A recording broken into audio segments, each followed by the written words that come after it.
ini tentang imbalan kerja.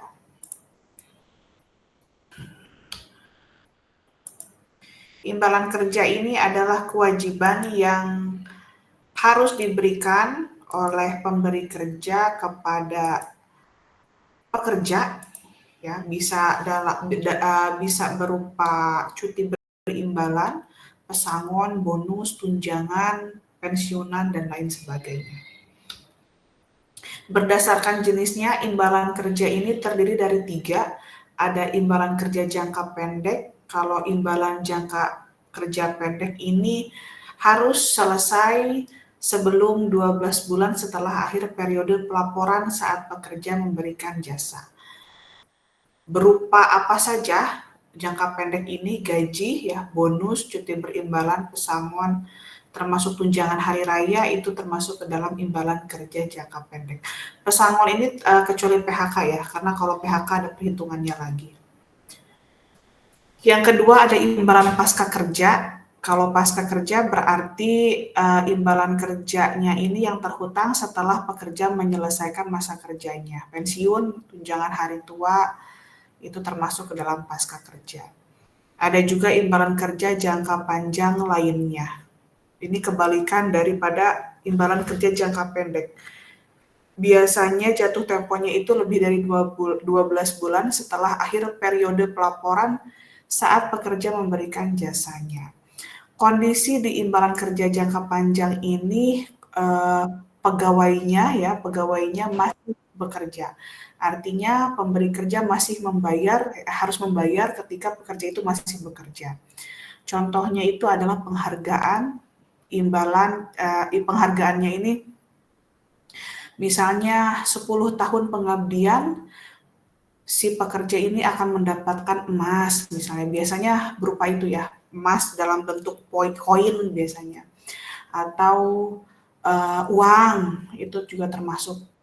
Atau imbalan cacat permanen, bisa juga imbalan cacat permanen. Nah, ini kondisinya adalah pekerja yang cacat, ya, karena bekerja di perusahaan tersebut. Misalnya itu yang di bagian produksi, ya, kena alat-alat mesin.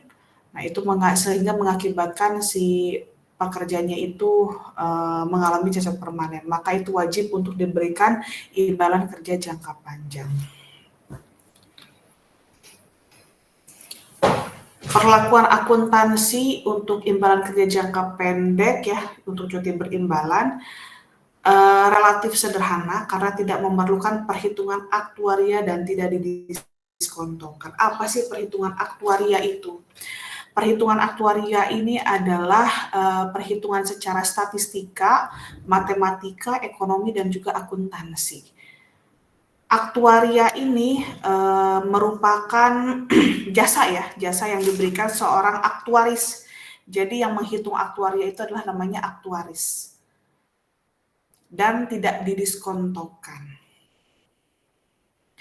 Seluruh nilai imbalan yang menjadi hak karyawan diakui sebagai beban. Jika terdapat imbalan yang terutang, maka akan diakui sebagai liabilitas atau kewajiban. Cuti berimbalan adalah hak cuti yang memberikan kompensasi berupa imbalan. Imbalan yang akan diterima pada saat pekerja memberikan jasa yang menambah hak cuti berimbalan di masa depan jika cuti boleh diakumulasi. Kadang ada perusahaan yang membolehkan untuk mengakumulasi cuti. Contohnya di tahun 2024 ini, si A punya jatah cutinya itu 10 hari. Tapi baru dipakai 5. Nah, 5 lagi bisa diakumulasi ke 2025, tahun berikutnya. Ada juga yang imbalan yang diterima pada saat cuti terjadi jika cuti tidak boleh diakumulasi. Kalau 2024 ini si A dapat 10 hari, kemudian tidak digunakan, misalnya 10 harinya itu tidak digunakan, maka tidak bisa diakumulasi di tahun berikutnya.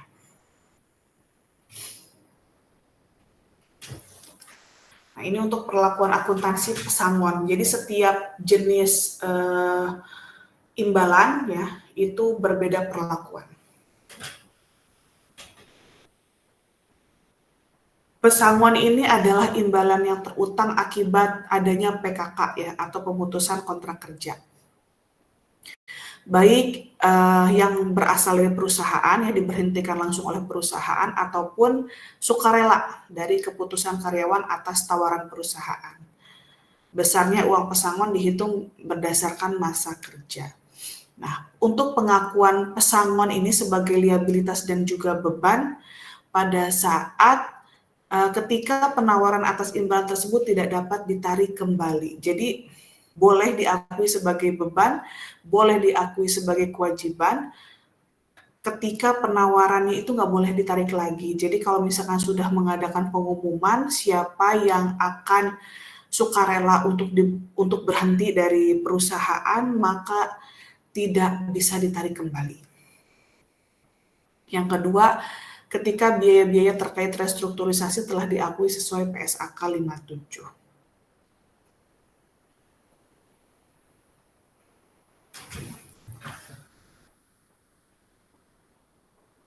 Perusahaan dikatakan tidak dapat lagi menarik pesangon yang ditawarkan secara sukarela pada waktu yang lebih awal antara ketika pekerja menerima tawaran ya sudah menerima ya, sudah mengiyahkan ya si pekerjanya, maka itu tidak bisa ditarik lagi. Ketika pembatasan atau kondisinya itu melingkupi persyaratan hukum, peraturan atau kontraktual atau pembatasan lainnya atas kemampuan entitas untuk menarik tawaran yang berlaku. Jika pesangon terutang sebagai akibat dari keputusan perusahaan, maka perusahaan tidak dapat lagi menarik tawaran ketika perusahaan telah mengomunikasikan kepada pekerja yang terkena dampak. Tadi sudah dijelaskan di atasnya juga ya. Pengukuran nilai pesangon sama dengan imbalan kerja jangka pendek, tak terdiskonto, kecuali jika pesangon PKK jatuh tempo dalam waktu lebih 12 bulan setelah periode pelaporan, maka diterapkan seperti imbalan kerja jangka panjang lainnya. Jadi untuk perhitungan diskonto dan aktuaria kondisinya pada saat imbalan kerja jangka panjang lainnya.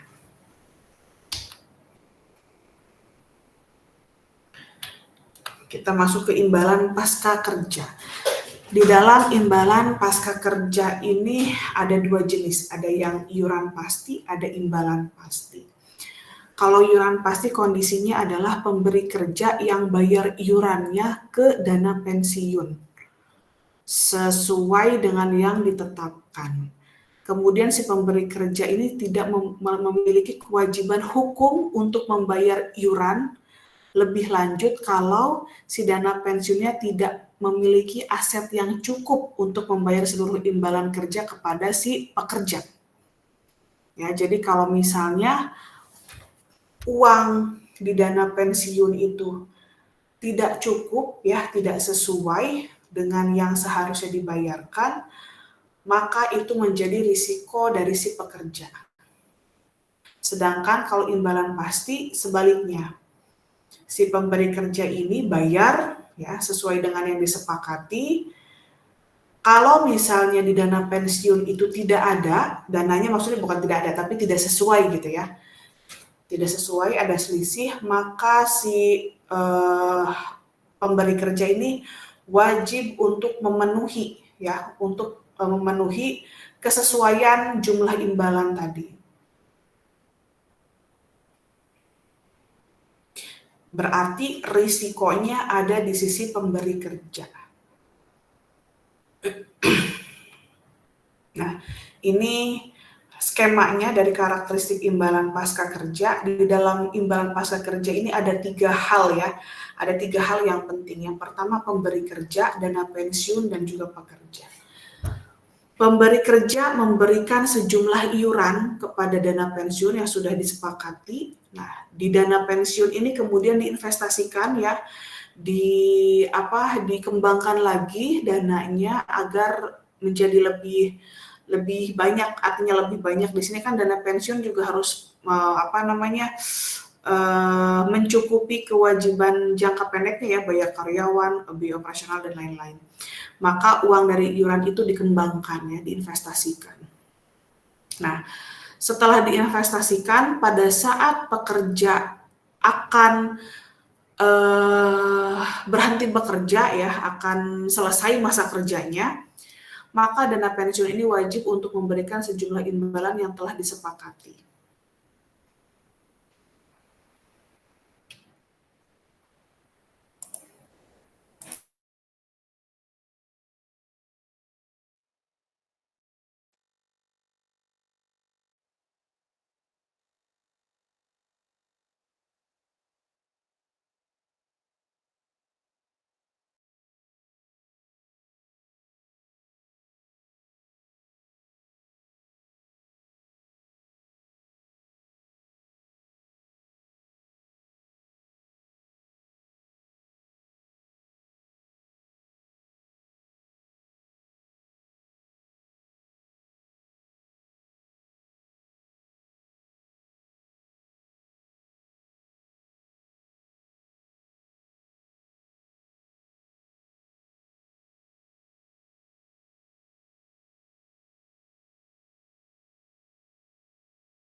Oke, dilanjut ya.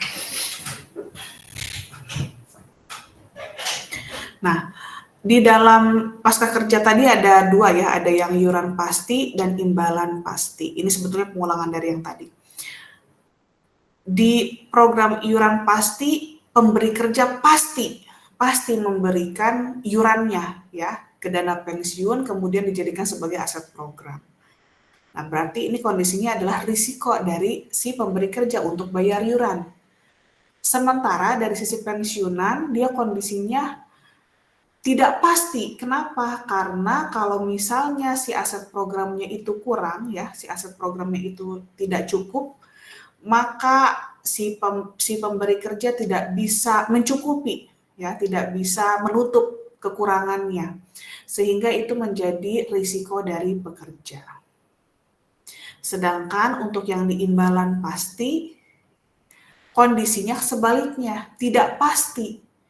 Tidak pastinya kenapa? Karena belum tahu nih aset programnya ini bisa mencukupi atau tidak. Kalau di dalam aset program itu tidak mencukupi, maka itu akan menjadi risiko pemberi kerja sampai dengan nominalnya sesuai dengan yang sudah disepakati oleh pensiunan. Nah, dari sisi pensiunan dia kondisinya dia pasti akan mendapatkan sejumlah imbalan yang sudah disepakati. Itu karakteristik dari imbalan pasca kerja.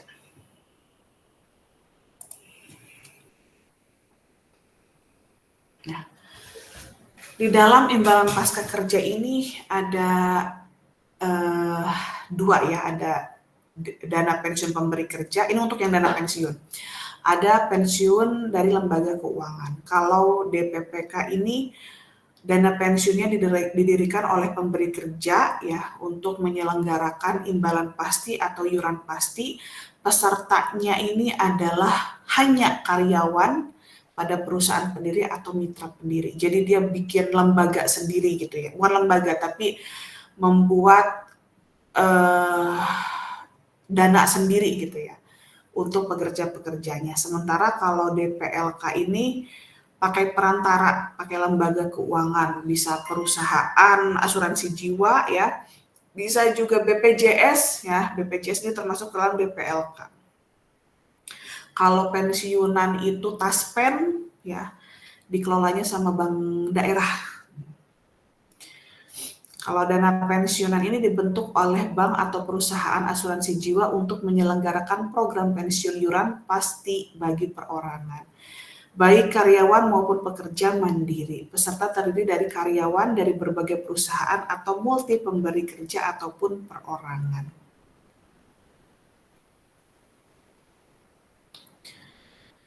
Bagaimana perlakuan akuntansi program iuran pasti?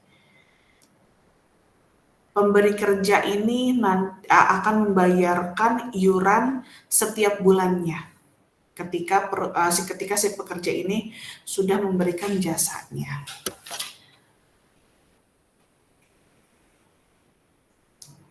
Seluruh iuran yang jatuh tempo untuk bulan tersebut dicatat sebagai beban.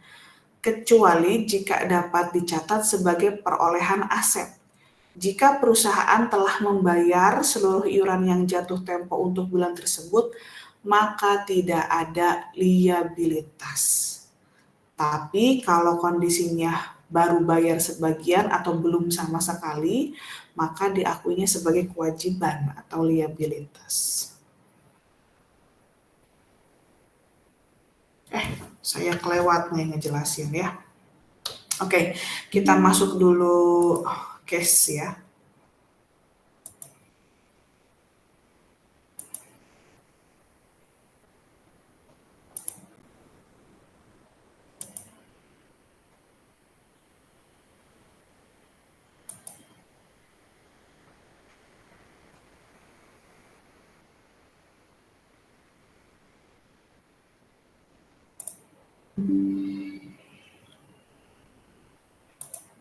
Anda lihat di halaman 286.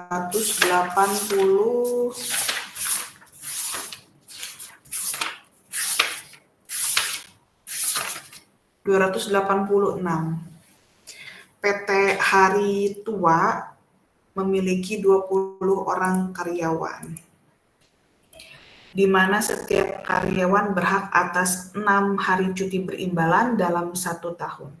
Setiap karyawan yang cuti akan mendapatkan imbalan sebesar 500.000 per hari. Pada tahun 2015, 15 karyawan sudah mengambil penuh hak cuti berimbalan, sedangkan 5 karyawan baru mengambil 4 hari. Cuti berimbalan tersebut tidak dapat diakumulasikan. Artinya kalau tahun 2015 itu diberikan jatah cuti berapa hari tadi? 10 hari. 6 hari, diberikan jatah cuti 6 hari dalam 1 tahun ya di tahun 2015 itu, maka kalau ada sisanya atau belum dipakai sama sekali tidak bisa diakumulasi di tahun berikutnya. Nah, sekarang yang harus kita hitung adalah berapa berapa beban yang keluar ya untuk mengakui cuti berimbalan dari karyawan tadi ya. Tinggal dikalikan saja, tadi 15 karyawannya itu sudah mengambil penuh hak cuti ya, 6 hari. Berarti tinggal dikalikan 15 kali 6, kemudian sebagiannya lagi yang 5 karyawannya hanya 4 hari. Berarti totalnya adalah 20, 5 kali 4, 20, diakumulasikan jadi 110 hari. Setiap karyawan tadi jatahnya 500.000, tinggal dikalikan 110 kali 500.000 jadi 55 juta. Debitnya beban imbalan kerja, cuti berimbalan, kreditnya adalah kas. Ini kondisinya kalau memang langsung dibayar. Bagaimana kalau misalkan tidak langsung dibayar? Kalau tidak langsung dibayar berarti akan timbul kewajiban atau utang, liabilitas.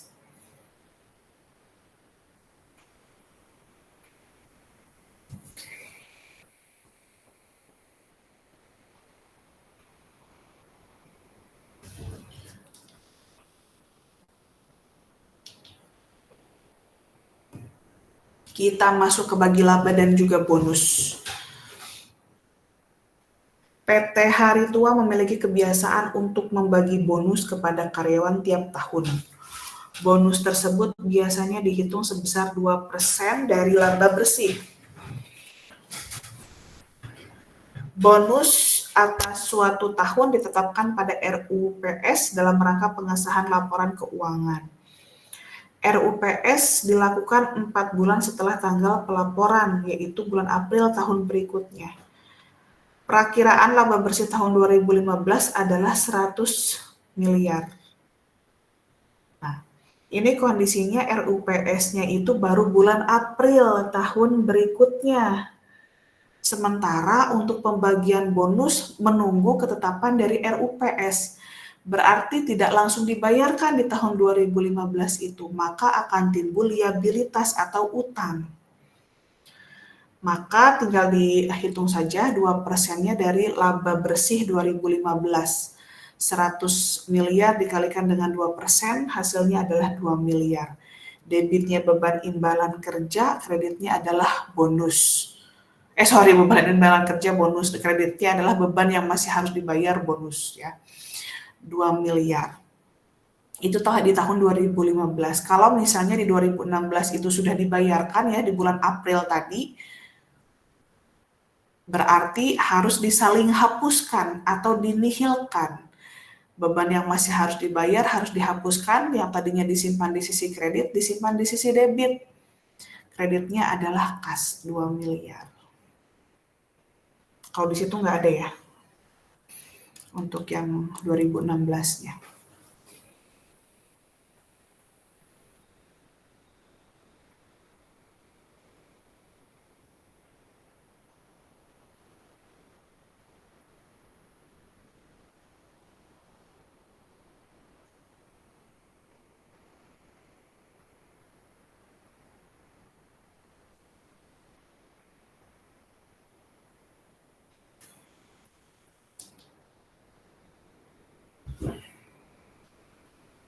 Oke, sampai sini ada yang ingin ditanyakan?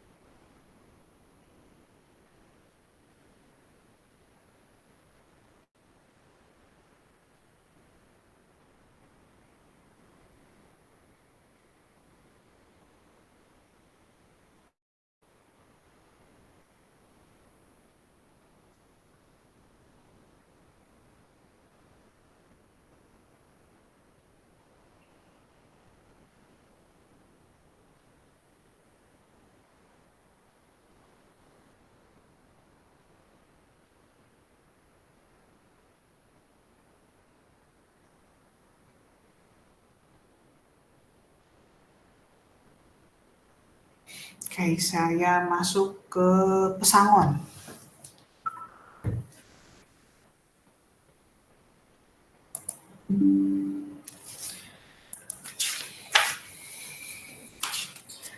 Halaman 288, pada pertengahan tahun 2015, PT Hari Tua memutuskan melakukan PKK atas 10 orang karyawannya dengan jumlah pesangon keseluruhan 500 juta.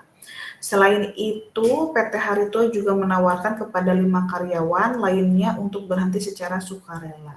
Setiap karyawan yang menerima secara sukarela akan mendapatkan pesangon masing-masing 60 juta. Berarti kondisinya lebih besar dari yang sukarela ya.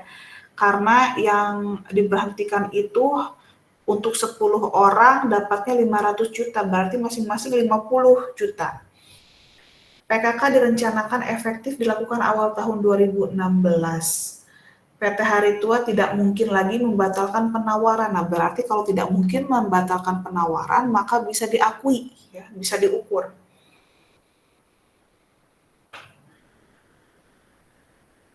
Pada akhir tahun 2015, PT Hari Tua harus mengakui beban walaupun pembayaran pesangon belum direalisasi. PT Hari Tua mengestimasi 2 dari 5 karyawan akan menerima tawaran PKK, berarti yang sukarela. 2 dari 5 akan menerima tawaran PKK. Berarti yang harus kita hitung adalah berapa jumlah beban untuk yang diberhentikan sama yang sukarela. Tadi untuk 10 orang itu adalah 500 juta untuk yang diberhentikan ya. Sementara untuk yang sukarela itu 2 orang. Berarti tinggal 2 saja dikalikan dengan 60 ya. Jadi 120 juta. Dijumlahkan ya yang tadi 500 ditambah 120 hasilnya adalah 620 juta. Untuk di tahun 2000, bentar ya.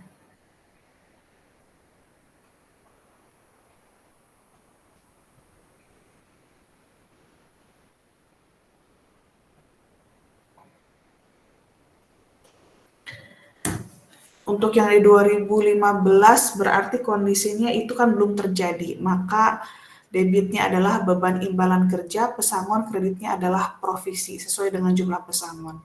Untuk di tahun 2016 maka harus disaling nihilkan provisinya ya. Debitnya provisi, kreditnya adalah kas.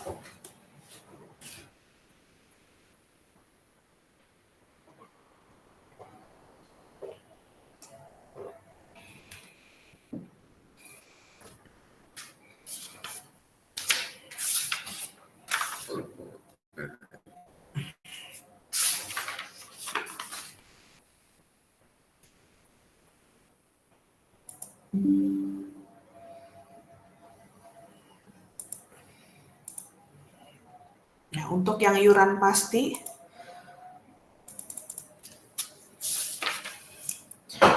di halaman 293,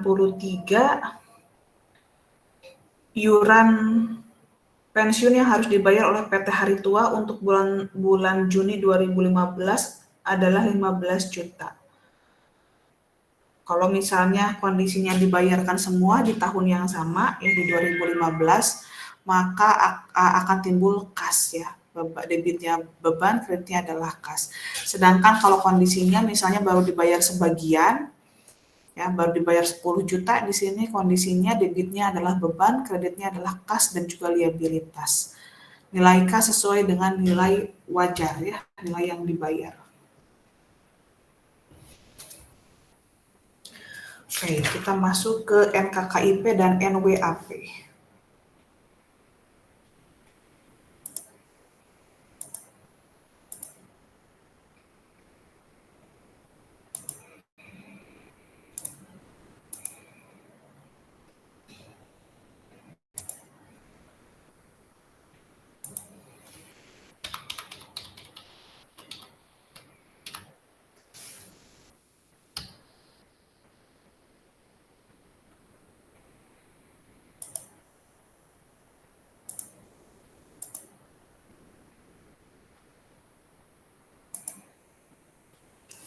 Nah, bagaimana perlakuan akuntansi untuk imbalan pasti?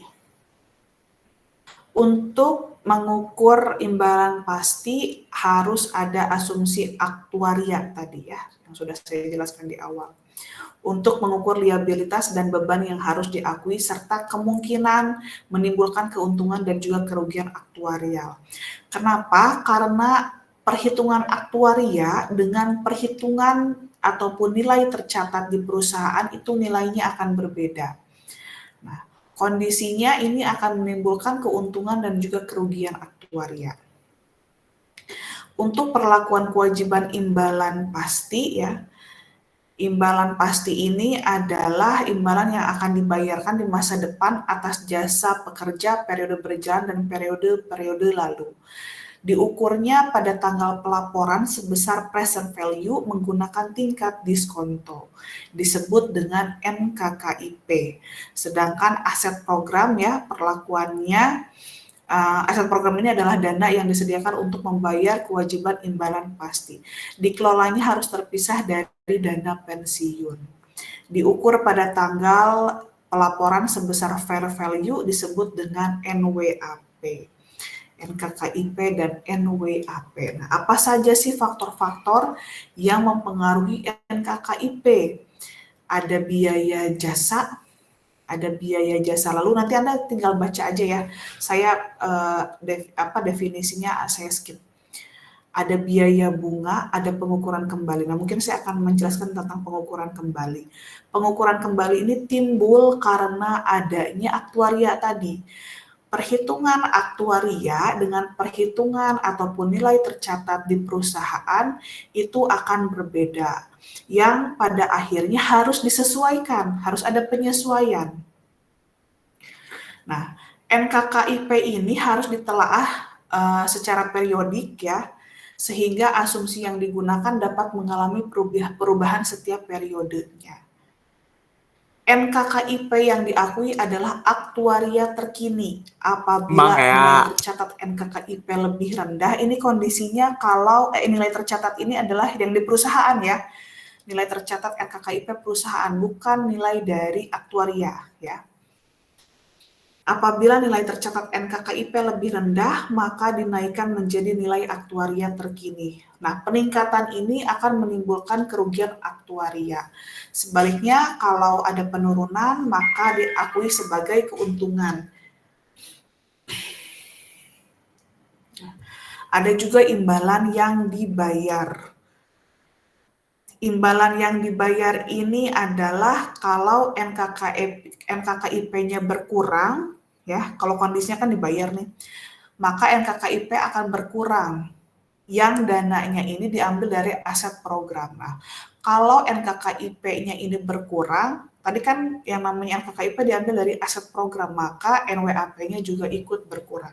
Nah, ini adalah komponen-komponen yang ada pada kertas kerja. Jadi ini adalah unsur-unsur yang nanti harus dihitung di dalam kertas kerja. Makanya Anda harus paham betul ya, karena nanti akan menghitung, harus paham betul yang namanya konsep dari saldo normal akun. Kalau aset bertambah ada di sisi debit, aset berkurang ada di sisi kredit, pendapatan bertambah di sisi kredit, pendapatan berkurang di sisi debit, utang bertambah di sisi kredit, utang berkurang di sisi debit. Nah, Anda harus paham betul, karena di kertas kerja ini tidak seperti jurnal yang biasa kita buat ya, yang pernah Anda buat. Tidak seperti itu. Harus ditandai dengan negatif kalau ada di sisi kredit. Begitu. Makanya harus dipaham dulu konsep ini.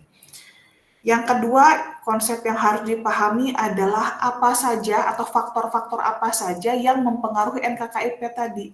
Tadi ada biaya jasa ya, jasa kini, jasa lalu, pengukuran kembali, imbalan yang dibayar.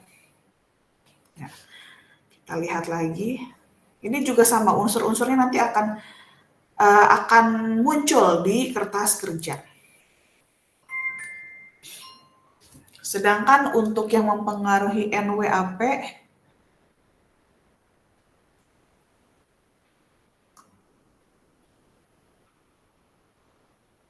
sebentar ya.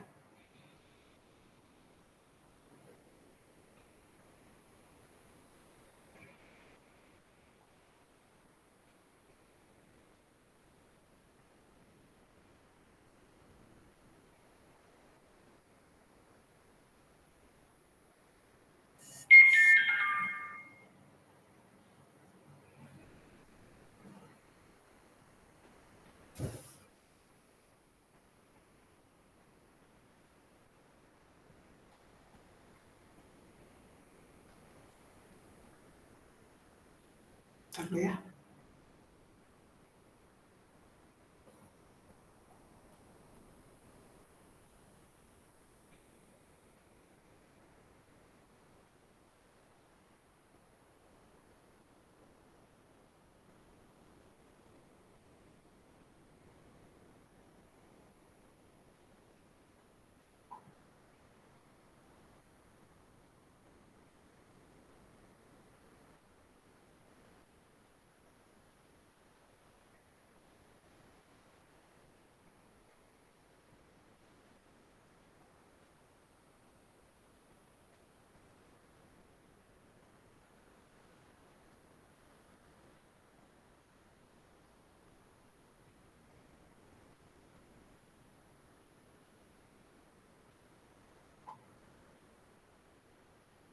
Oke. Nah, bagaimana kalau kondisinya NWAP?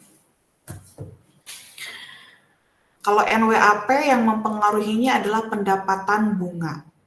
Nah, NWAP ini, kenaikan NWAP ini timbul selama suatu periode karena adanya imbal hasil yang diharapkan. Kenaikannya ini akan menimbulkan bunga, berarti bisa diakui sebagai pendapatan bunga. Kalau yang tadi NKKIP itu adalah beban ya, beban bunga. Nah, bagaimana cara untuk mencari tahu pendapatan bunganya? Tinggal dikalikan saja tingkat diskonto atau tingkat bunganya dikalikan dengan NWAP-nya. Kemudian faktor yang mempengaruhi NWAP juga ada iuran atau penarikan. Kalau iuran berarti dia akan menambah nilai aset, sedangkan kalau penarikan kondisinya sebaliknya ya, akan mengurangi nilai aset, karena kalau penarikan kondisinya berarti kan sudah membayar imbalan ya, sudah membayar imbalan kepada si pensiunan. Nah itu. Lalu ada juga pengukuran kembali. Pengukuran kembali ya ini ya tadi tentang keuntungan dan kerugian aktuaria ya. Nilai yang diakui dalam aset program adalah nilai wajar akhir periode, sehingga apabila nilai wajar akhir periode itu lebih rendah dibanding ekspektasinya, maka nilai aset program harus diturunkan menjadi nilai aktualnya untuk menghasilkan NWAP. Penurunan ini akan menimbulkan kerugian, sebaliknya akan menimbulkan keuntungan, sama seperti NKKIP tadi. Nah, ini konsep ini yang harus Anda paham ya. Hafal dan paham. Karena ini adalah unsur-unsur yang akan dihitung di kertas kerja. NKKIP, pokoknya yang berhubungan dengan beban itu NKKIP. Ya, ditambah dengan keuntungan dan kerugian aktuaria. Sedangkan NWAP itu yang berhubungan dengan pendapatan. Pendapatan bunga, iuran, penarikan, sama keuntungan dan kerugian aktuaria.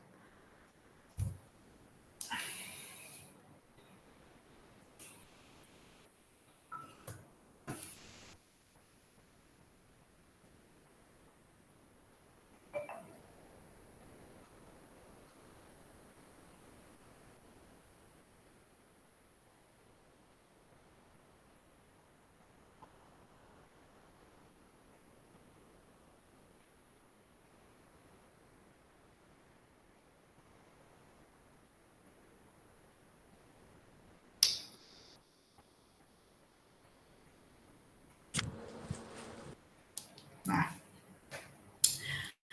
di dalam kertas kerja selain ada NKKIP, ada NWAP, ada juga liabilitas. Liabilitas yang diakui di laporan posisi keuangan adalah nilai defisit atau negatif ya. Nanti ditandai defisit itu dengan negatif. Atau surplus atas aset terhadap nilai kewajiban pada program imbalan pasti. Untuk mencari liabilitas ya, mencarinya dengan cara NKKIP akhir periode dikurangi dengan NWAP akhir periode. NKKIP dan NWAP akhir periode ini yang berasal dari aktuaria tadi. Jika NKKIP lebih besar daripada NWAP, maka akan menghasilkan liabilitas, defisit. Sebaliknya akan menghasilkan surplus.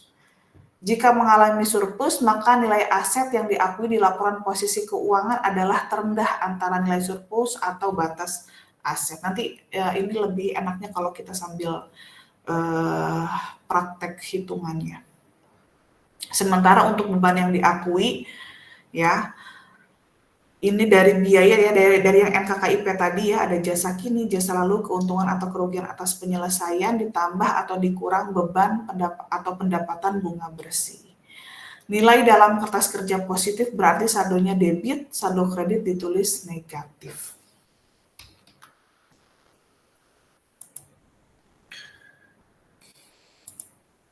Sekarang kita masuk ke case kertas kerjanya. Anda tolong perhatikan baik-baik, kemudian harus paham konsep ya, saldo normal dari akun, ya tadi yang pendapatan bertambah di sisi mana, pendapatan berkurang di sisi mana, aset bertambah di sisi mana, aset berkurang di sisi mana, Anda harus paham, Anda harus hafal.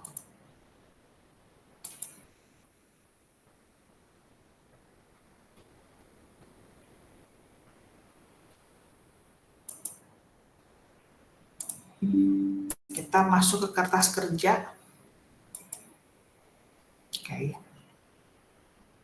Ini saya kosongkan dulu.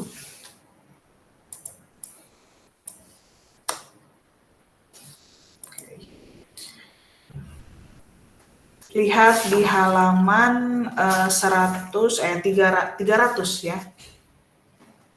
Di halaman 300, di situ sudah ada saldo-saldo yang berhubungan dengan kertas kerja. Kita harus memasukkan dan harus menghitung untuk mengetahui saldo akhirnya berapa.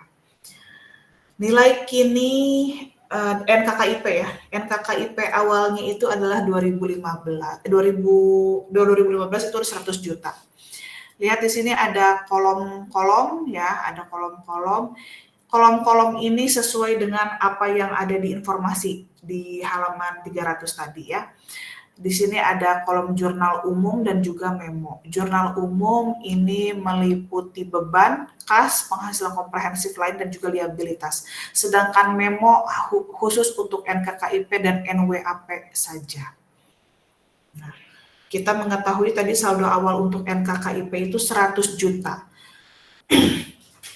NKKIP saldo normalnya negatif.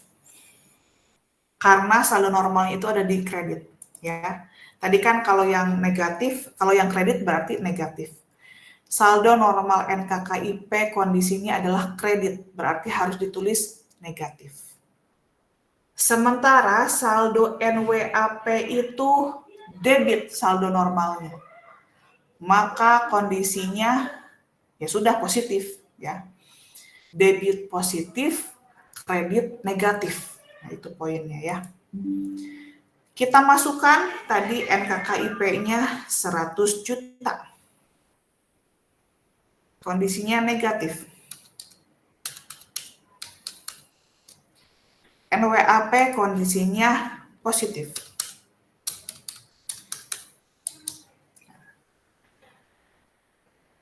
NWAP dengan NKKIP-nya di sini sama ya nilainya. Biaya jasa kini itu di situ kini aja ya. Nanti Anda tambahkan aja itu biaya jasa kini. Biaya jasa kinihnya 15 juta. Anda harus paham yang namanya beban bertambah itu selalu di sisi debit. Beban bertambah itu selalu di sisi debit. Apakah Anda pernah menjurnal beban itu ada sisi kredit? Nah, kalau ada hebat ya.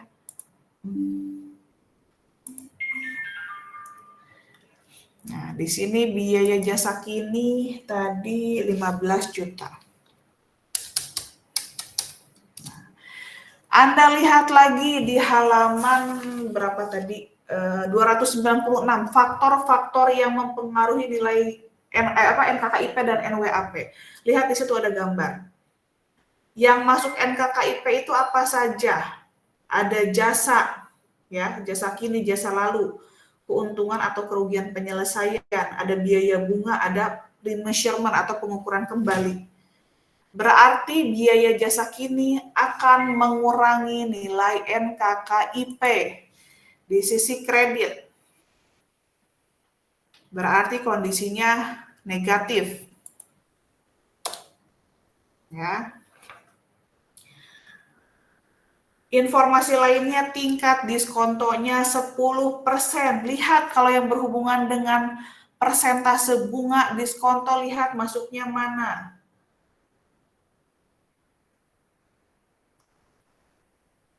Kalau biaya masuk NKKIP, kalau pendapatan masuk NWAP. Nah, ini keduanya masuk. Tingkat diskonto ini keduanya masuk. Diakui sebagai beban di NKKIP, diakui sebagai pendapatan di NWAP. Berarti kondisinya di sini adalah 10%-nya dikalikan dengan NKKIP-nya ini 100 juta. Ya. Tadi kan ada di NKKIP ya untuk ini. Nah, berarti di sini beban bunganya adalah 10 juta. Oke.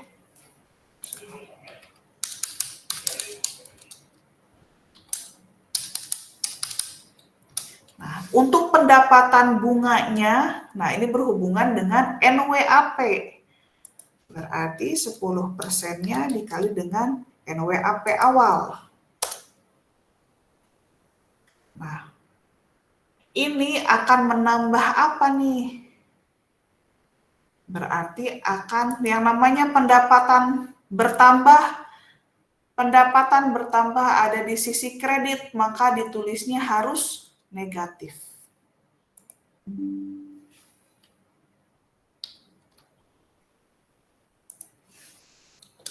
Oke. Kalau ada yang belum paham, bilang ya. Kemudian informasi lainnya ada iuran yang dibayarkan. Lihat lagi di skema yang tadi. Iuran itu masuknya kemana sih? Di skema iuran itu masuknya ke dalam NWAP. Kalau iuran berarti kondisinya adalah entitas atau perusahaan atau pemberi kerja yang kasihkan. Berarti kondisinya adalah kas yang keluar. Ya, iuran itu kan yang bayar itu kan pemberi kerja. Berarti yang keluar itu adalah kas, bukan beban. Ya, iuran itu bukan beban. Tadi dia ada di sisi NWAP, ada di faktor-faktor NWAP. Berarti di sini kondisinya NWAP-nya akan bertambah karena dia nerima iuran dari pemberi kerja, masuk ke dalam aset. Kalau penarikan berarti dia akan mengurangi NWAP. Nah, ini berarti tadi kan si perusahaannya bayar ya 12 juta untuk iuran. Nah, berarti dia akan menambah dari sisi NWAP-nya. Imbalan. Nah, lihat lagi di PowerPoint tadi. Saya lupa ya kalau di buku di halaman berapa. Lihat di PowerPoint-nya. Di faktor-faktor yang mempengaruhi NKKIP, slide 13, imbalan yang dibayar. Jika imbalan dibayar, maka NKKIP akan berkurang yang dananya diambil dari aset program, sehingga NWAP juga ikut berkurang. NWAP juga ikut berkurang.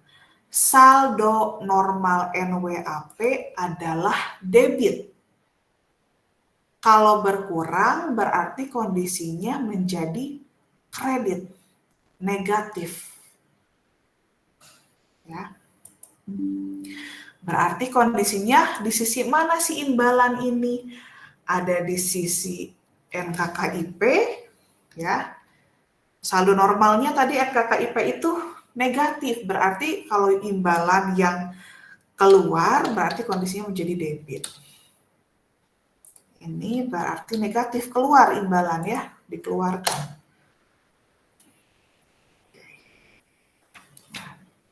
Sudah sampai sini dulu. Karena untuk pengukuran kembali kita harus membandingkan antara nilai tercatat dengan saldo aktuaria. Lihat di NKKIP akhir dengan NWAP akhir. NKKIP dan NWAP akhir itu adalah perhitungan aktuaria. Silahkan Anda tambahkan ya kalau Anda nggak paham. Itu adalah hasil dari perhitungan aktuaria. Saya masukkan ke sini untuk NKKIP-nya 125 juta ya. Tadi kondisinya negatif. Kalau NKKIP, NWAP itu kondisinya debit 111 juta.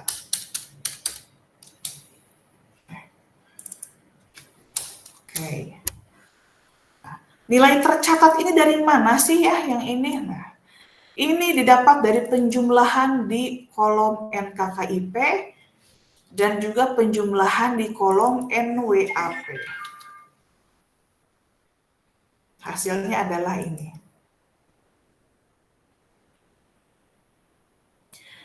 Selanjutnya apa lagi?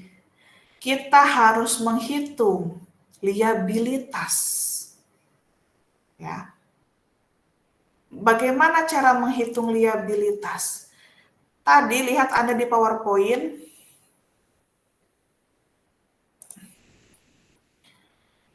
Untuk menghitung liabilitas itu adalah NKKIP akhir dikurangi dengan NWAP akhir. Tinggal diselisihkan aja, yang satu saldonya debit, yang satu saldonya negatif. 14 juta. Negatif ya. Kemudian kita harus mengisi pengukuran kembali. Nah, di sini kondisinya rugi. Tahu dari mana rugi?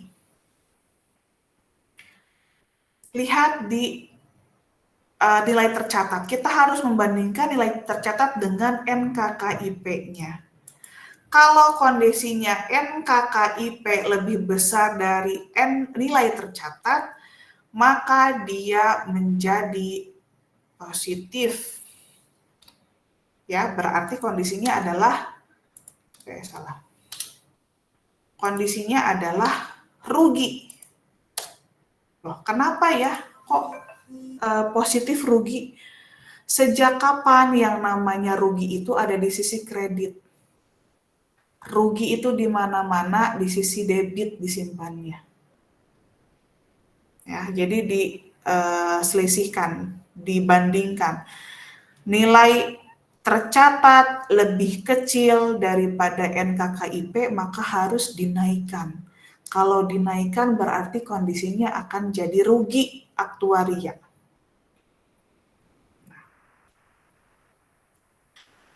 Kemudian yang harus kita hitung adalah nilai tercatat untuk NWAP-nya. NWAP-nya ternyata lebih kecil daripada nilai tercatat. Ini pun sama menimbulkan kerugian, harus diturunkan. Harus di NWAP itu harus di mana ya? NWAP. Nah, ya diturunkan ya. Nilai tercatat Anda lihat di slide slide nomor 14 ya. Nilai wajar akhir periode lebih rendah dibanding ekspektasinya, maka nilai aset program harus diturunkan menjadi nilai aktualnya untuk menghasilkan NWAP. Maka penurunan tersebut akan menimbulkan kerugian. Berarti 114 diselisihkan dengan 111. Hasilnya adalah 3 juta. Untuk menghitung jumlah tahun berjalan, tinggal dijumlahkan saja keseluruhannya. Ya, di sini tinggal dijumlahkan untuk sisi beban. Kemudian, kok nggak bisa? Nah, ini untuk sisi beban. Kemudian ini untuk sisi kas, ya. Nah, ini untuk penghasilan komprehensif lain. Nah, karena liabilitas ini nggak ada temennya istilahnya gitu ya, nggak ada saldo awalnya, nggak ada, hanya berdasarkan dari selisih NKKIP dan NWAP, berarti di jumlah tahun berjalannya juga sama dengan nilai ini. Ya. Oke. Sampai sini ada yang ingin ditanyakan nggak? Anda sambil oret-oret juga ya, karena kalau hanya menyaksikan itu nggak akan paham. Ya, Christine. Ibu izin bertanya, untuk yang 111 juta dapat dari mana ya, Bu? Lihat di nilai akhir NWAP, lihat di informasinya. Ya, Firsti, apa? Izin tanya Bu, yang 3 jutanya itu penghasilan kompresif lain dari mana ya? Itu dari nilai tercatat, lihat yang di pinggir. Nilai tercatat hanya diakumulasikan dari saldo awal sampai dengan imbalan. Baik itu NKKIP dan NWAP. Remeasurement dia nggak ikut. Kenapa? Karena dia akan membandingkan aktuaria. Ya, nilai tercatat itu hanya dari saldo awal sampai dengan imbalan saja, baik itu NKKIP dan NWAP. Yang 3 juta itu dibandingkan. Lihat di situ nilai tercatatnya untuk NWAP 114 dibandingkan dengan aktuaria NWAP. Itu saya tandai yang warna hijau bahwa itu berdasarkan dari perhitungan aktuaria. Kondisinya NWAP-nya itu rendah. sementara nilai tercatatnya tinggi, maka harus diturunkan. Kalau diturunkan berarti akan menimbulkan rugi. Oke.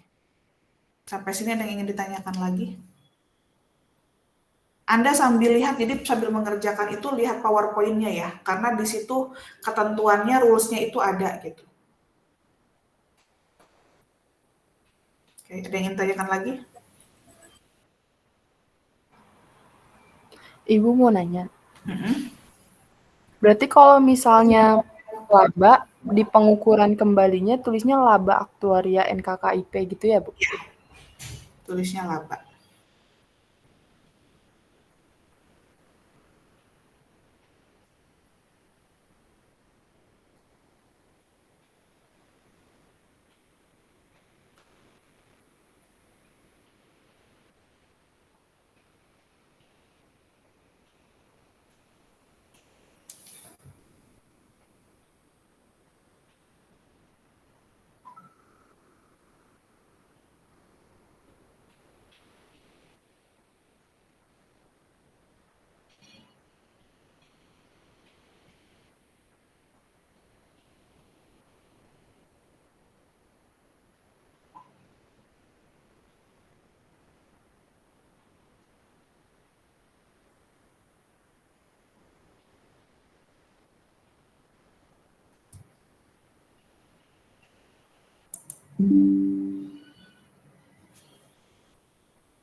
Oke, kalau tidak ada pertanyaan saya lanjut ya.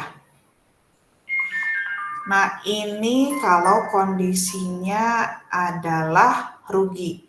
Gimana kalau misalnya untung? Lihat di halaman 2000, di halaman 2000, di halaman 302 tahun 2016.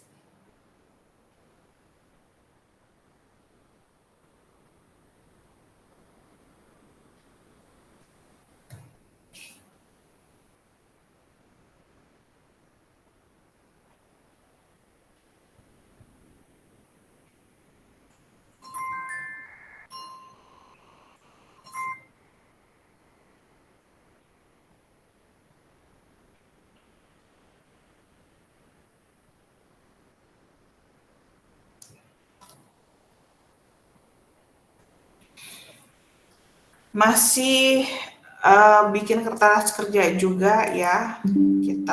Ayo kita sama-sama lagi hitung. Sebentar ya, saya izin keluar dulu ya.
Scroll terus.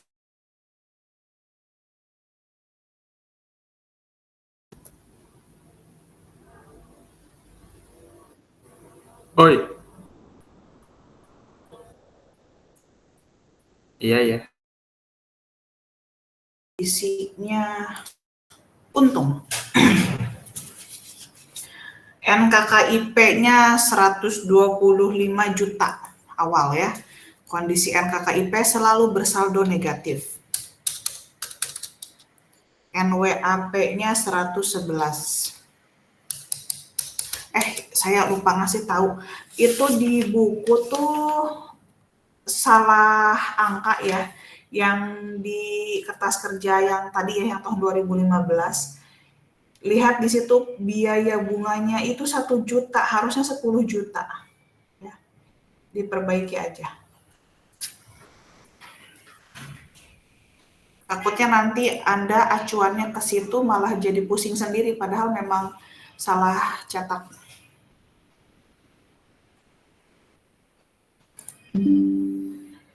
Lalu ada penghasilan komprehensif lainnya. Oke, kita harus membandingkan dulu antara NKKIP dengan NWAP. Baca di PowerPoint yang slide ke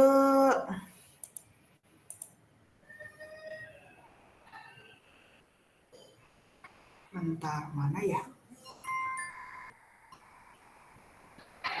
Sebentar. Slide yang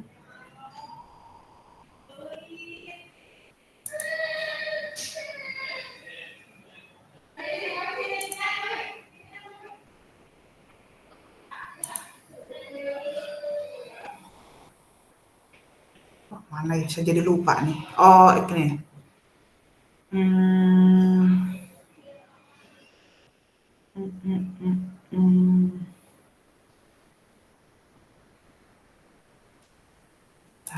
Bentar.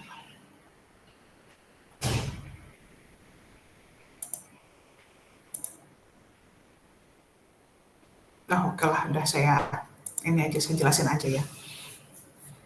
Nah, NKKIP dan NWAP ini ada perbedaan angka. Kalau tadi kan sama ya, 100 juta juga. Masing-masing 100 juta. Kalau sekarang NKKIP-nya 125 juta, NWAP-nya 111 juta. Kalau kondisinya NWAP atau NKKIP itu lebih besar daripada NWAP, NKKIP lebih besar daripada NWAP, maka akan menimbulkan defisit. Artinya kalau defisit berarti disimpan di sisi liabilitas. Ini harus diselisihkan. Yang satu saldonya debit, yang satu saldonya negatif. Ya, liabilitasnya 14 juta negatif. Lalu ada penghasilan komprehensif lain 11 juta. Kondisinya debit. Nah, berarti Anda harus sudah paham kalau penghasilan komprehensif lain kondisinya debit adalah rugi. 11 juta. Biaya jasa kinihnya 17 juta. Saya tidak menjelaskan lagi ya debit negatif positifnya. Berarti akan mengurangi NKKIP.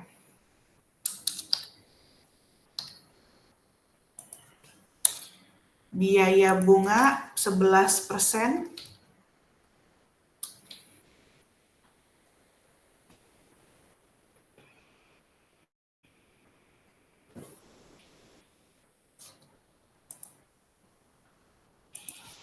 Di 11%.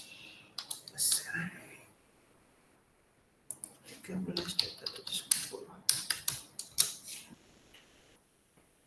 Sementara untuk pendapatan bunganya berarti NWAP 11% kalikan NWAP-nya.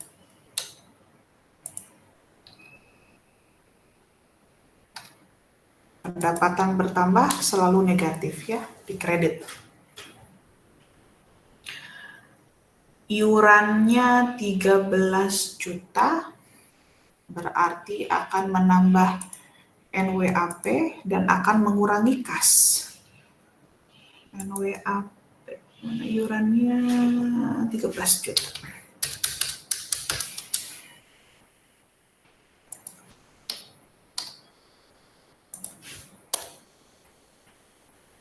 Imbalan, nah imbalan berpengaruh ke dua sisi, NKKIP dan juga NWAP.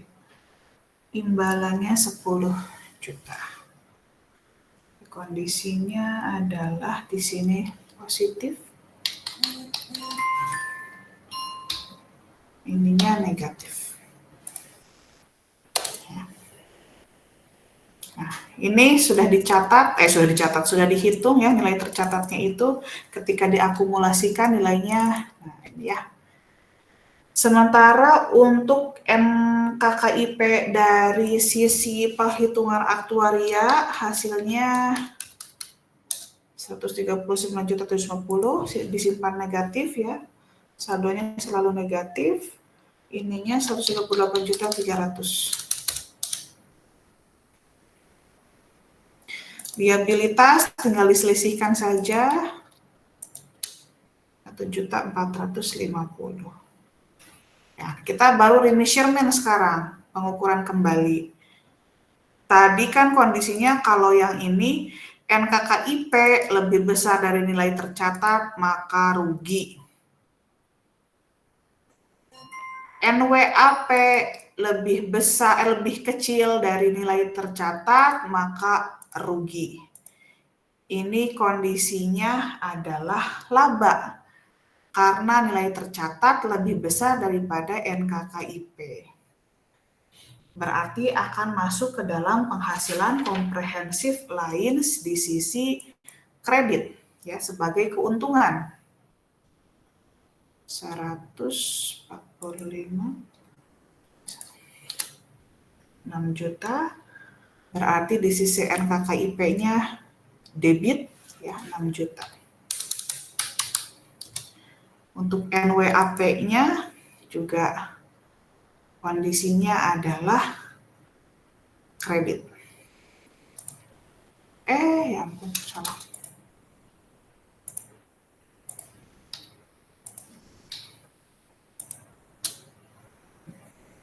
Ini NWAP-nya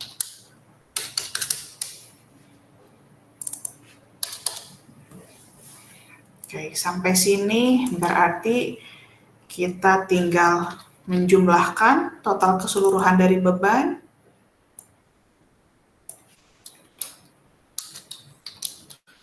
Total keseluruhan dari kas.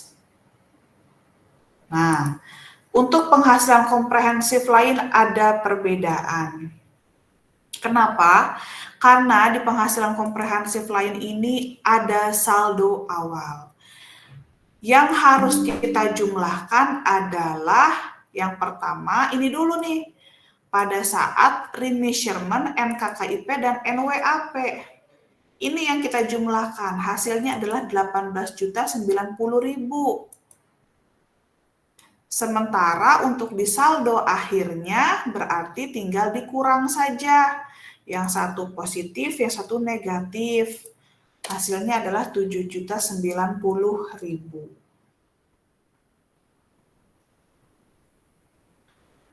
Nah, ini juga sama. Saldo akhirnya ketahuan nih. Tadi kan karena perhitungan dari ini ya, NKKIP dan NWAP selisihnya. Berarti jumlah tahun berjalannya adalah tinggal dikurangi aja. Sudah sampai sini. Ada yang ingin ditanyakan? Mungkin yang agak membingungkannya ada di sisi remeasurement ya. Lebih besar, lebih kecil, karena kondisinya itu adalah negatif. Jadi Anda jangan melihat dari sisi negatifnya, tapi lihat dari jumlahnya aja. Ya. Anggaplah semuanya debit misalnya gitu ya, positif semua, anggap aja semuanya seperti itu. Nah, dilihatnya dari jumlahnya itu aja. Yang penting untuk menghitung nilai tercatat itu awal mulanya dari saldo awal sampai dengan imbalan. Sementara untuk remeasurement atau pengukuran kembali itu harus membandingkan antara nilai tercatat dengan nilai NKKIP aktuaria dan NWAP aktuaria. Gitu. Saya tadi nggak menjelaskan ya jurnalnya. Nah, Anda lihat saja ya di situ jurnalnya apa.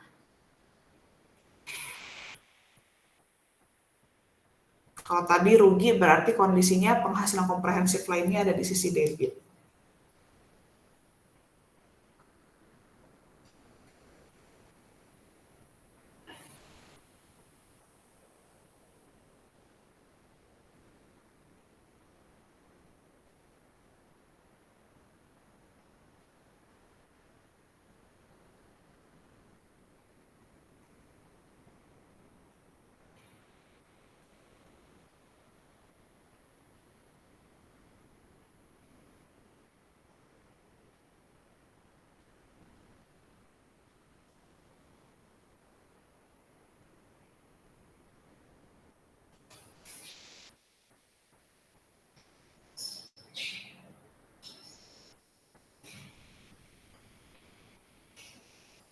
Ada yang tanyakan?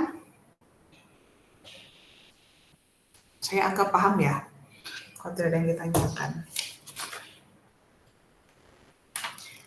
Materi ini nanti ada di UAS soalnya. Ya. Oke. Bagaimana kalau kondisinya ada biaya jasa lalu? Nah, ini yang membedakan antara yang tadi.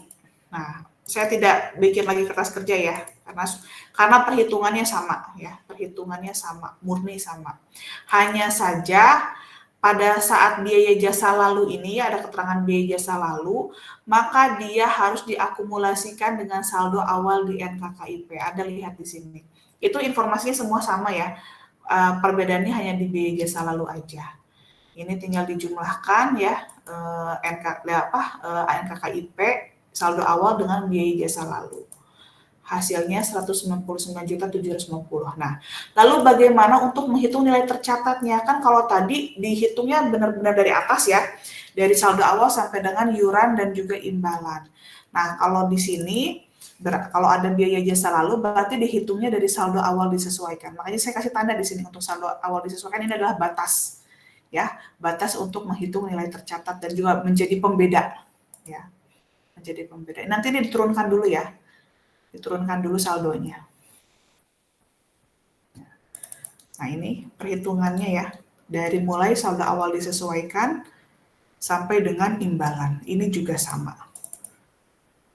Yang lainnya perhitungannya sama.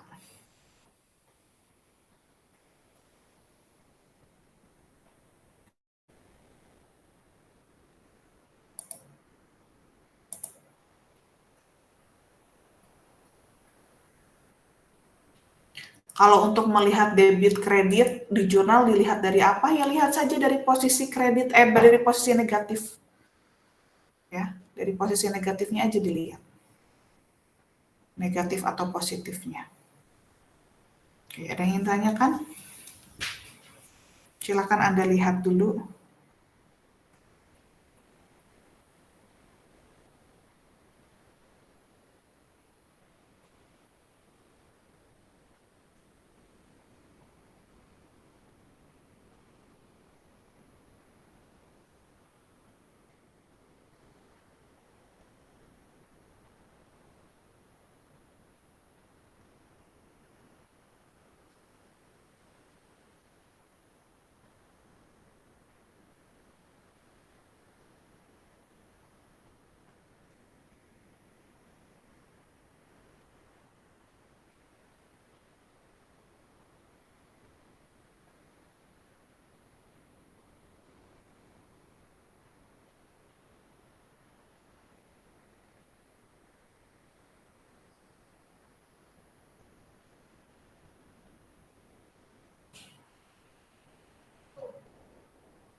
Oke, ditanyakan? Oke, saya anggap paham ya. Nah, itu perhitungan dari kertas kerja, imbalan kerja. Ini pertemuan selanjutnya sama Bu Ana ya. Ini ini materi terakhir oleh saya. Selanjutnya materinya oleh Bu Ana. Hanya ada satu materi sih ya, tentang akuntansi sewa. Tapi 2 pertemuan. Nah, untuk mahasiswa yang belum melaksanakan UTS ya, dipersiapkan karena di minggu ke-15 UTS-nya berlangsung. Ya. Nanti tinggal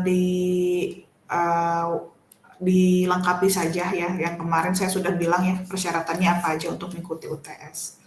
Nah, untuk UAS yang buat soalnya adalah saya,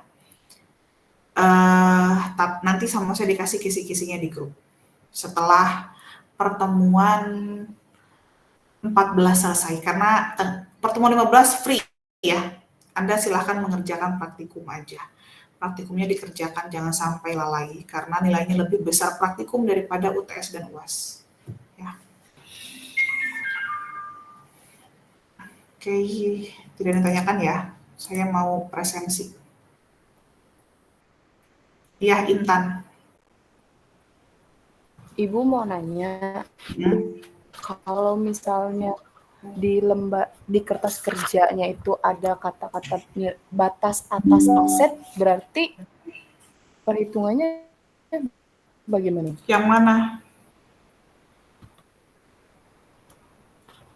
Di sini kan aku ngeliat ada soal di halaman 312.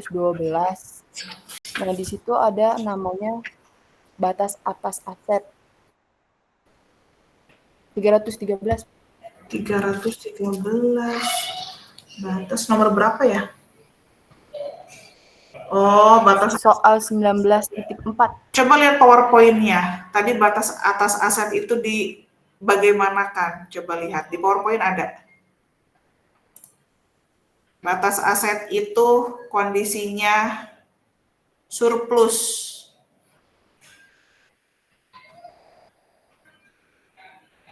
Berarti masuknya adalah liabilitas. Coba lihat di situ. Ada. Di situ kan ada nilai liabilitas yang diakui di PowerPoint. Nah, di situ ada batas aset.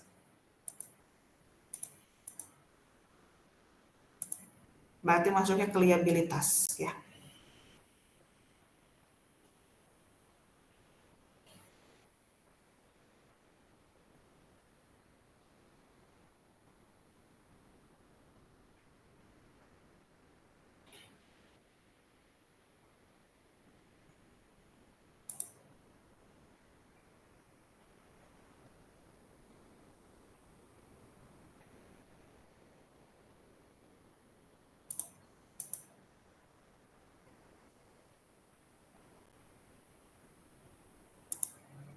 Oke, ada lagi.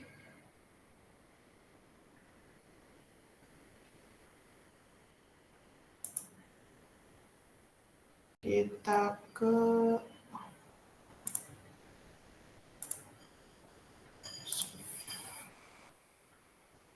HMD.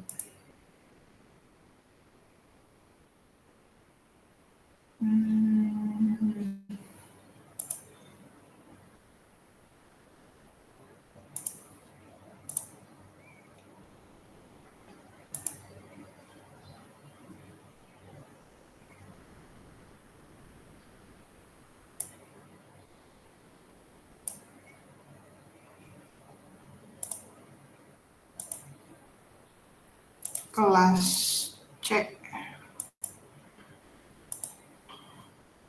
Silvina Zat.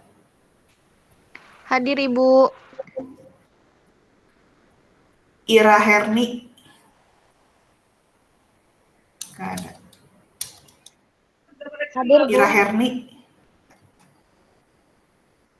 Hadir, Bu.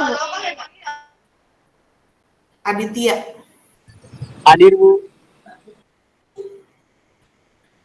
Mega. Hadir, Bu. Amelia. Hadir, Bu. Nabilah. Hadir Nabila. Ibu. Raisa.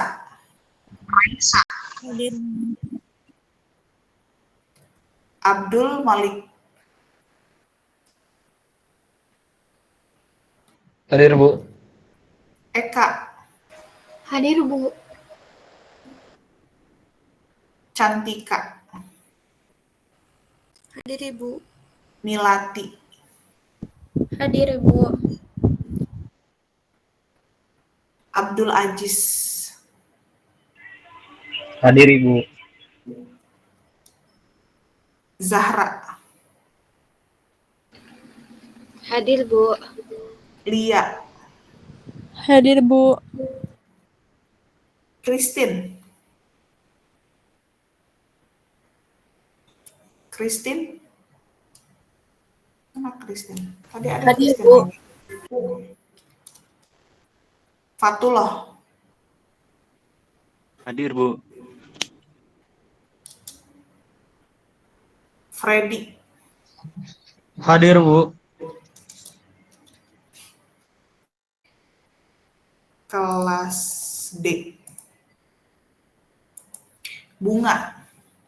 Hadir Bu. Yanti. Hadir Bu. Naomi. Hadir, Bu. Lia. Hadir Ibu. Lulu. Hadir Bu. Intan. Hadir Ibu.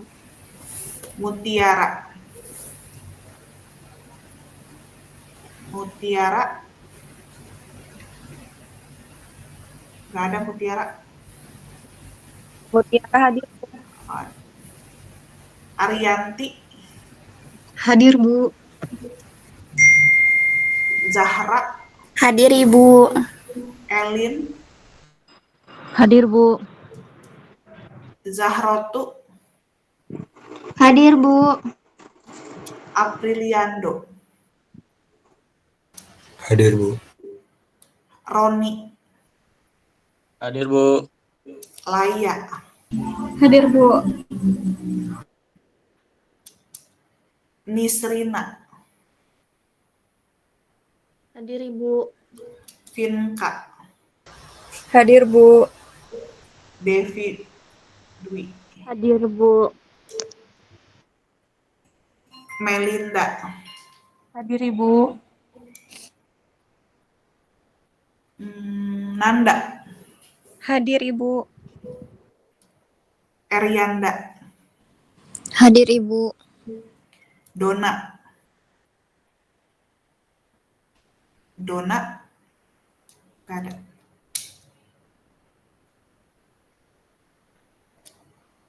Regia. Hadir Ibu. Arman. Hadir, Ibu. Mawar. Hadir Ibu. Firsti. Hadir, Bu.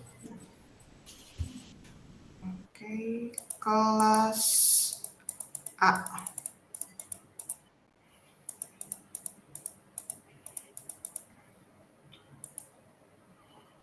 Ratna. 11.25 Bu. Romi.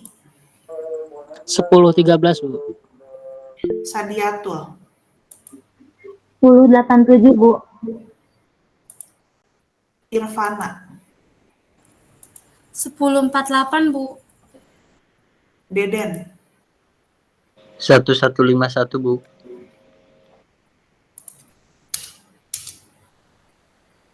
Kelas B, raise hand.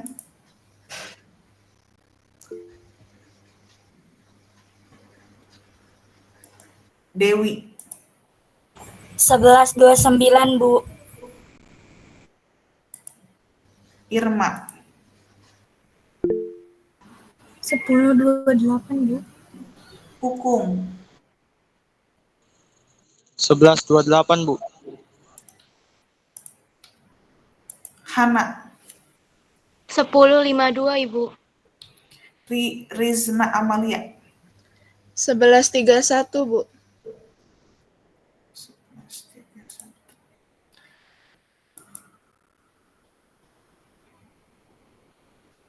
Irma